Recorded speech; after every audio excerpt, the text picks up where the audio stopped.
Do you ever just get that tingling feeling whenever you're in a boss fight? No matter the opponent's size, variation, and attacks, it's really all the same feeling. You, the player, faces an opponent with high scaling power. It might be a huge creature, or a person you and your character have high relations to. But the moment you're on that battlefield, you feel a sense of power, a sense of confidence, or maybe even possibly fear. It is only in this moment that you're able to resonate with your own character to go beat the big bad, or whatever.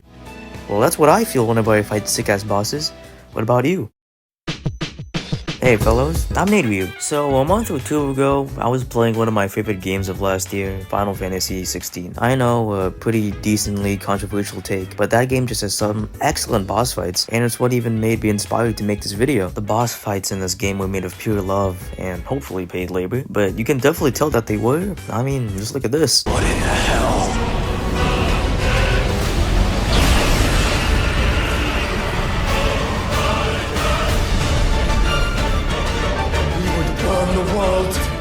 It's honestly so crazy and yet beautiful at the same time, but let's take a few steps back and realize what actually gives you that feeling when you fight certain bosses. Let's start with one of the first things you think of when you hear the word boss: scaling and size.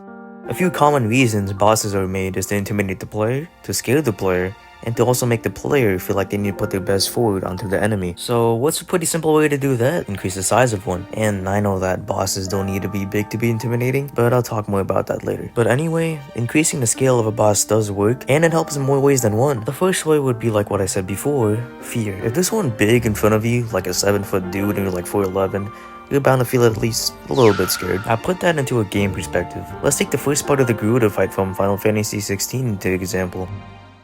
You're stubby little Clive Rosfield at the hands of an icon, literally. The game is trying to instill fear into you by making a huge, magical creature you've never seen the likes of before your enemy. That is, until you awaken and beat the shit out of her. The reason I didn't use the Titan Lost fight as an example was because you already Ifrit, and that you've already beaten an icon already, even though Titan might be like 100 times bigger. But, onto the other side of why size matters, well, it just increases the epicness for each fight. If you, run-of-the-mill protagonist, were fighting a boss with no story whatsoever, would you rather fight a goblin or a huge creature? Well, that's a little bit subjective, but still, huge creature any day. A grand being just increases the spectacle of a fight, and it just feels so goddamn amazing when you're fighting one. Let's use the Guardian battle from Darksiders II for another example. You're in this big ass field with a huge stone-like creature in the middle of it all. You, as Death, understand what will happen if you fail, so you do what you do best. And of course, the theme goes crazy. But the main point is, if the boss wasn't huge, it just really wouldn't hit the same. The environment, music, and about everything else. Now, I haven't played Elden Ring or many Soulsborne type games, but I've seen stuff, and it's just exactly what I've described. Basically, huge ass boss fights are an easy way to cheat the system for the peak sensations of boss fights. But what if developers were cool? With or without the great size of a beast, there are still a lot of ways a boss could get your heart pumping, and one of those methods would be the stakes involved with the fight.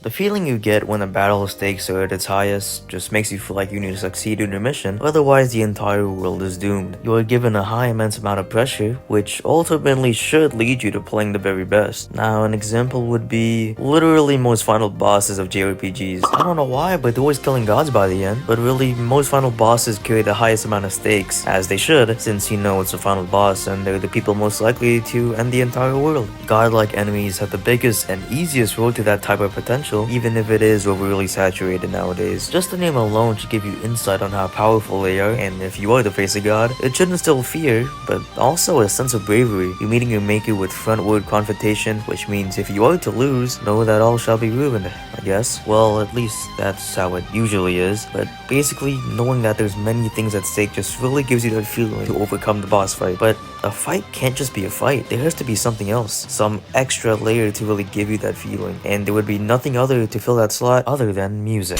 The music playing during a boss fight will almost certainly always elevate the entire fight. I mean, I really don't need to tell you this, because I'm pretty sure we were busting all over when we were playing with Virgil in DMC5, listening to Bury the Light. I mean, his theme does play everywhere with every single battle sequence, but it fucking hits when you're fighting Dante. Literally peak. And also, in a lot of Final Fantasy games, the boss soundtracks and music in general are just insanely peak as well. There's 3 things Final Fantasy should be remembered for: the characters, the string like PS5, and having some of the best boss OSTs ever in video game history. But just think about it for a bit.